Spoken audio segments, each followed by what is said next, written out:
Hi everyone, Uncle Arnel is here and I'll be helping you solve the problem on the board. We have here, a water tank can hold 3,000 liters of water. If 1,200 liters of water are already in the tank, what percentage of the tank is still empty?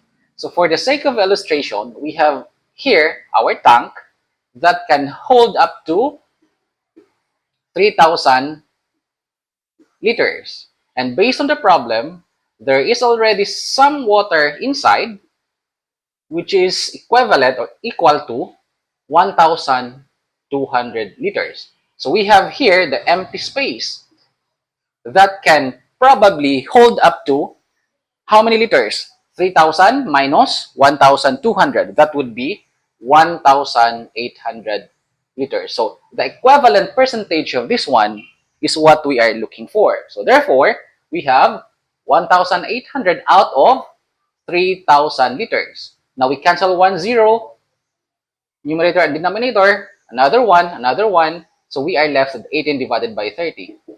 Now we take the lowest form by dividing both numerator and denominator by 6 over 6 is equal to 18 divided by 6. We get 3 over 5.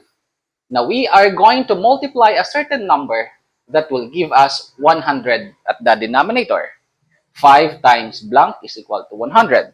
That would be 20. So same number shall be multiplied at the numerator. 3 times 20 is 60. So now we read 60%. Therefore, this is our correct answer. That's all for now. See you next time. Stay alive.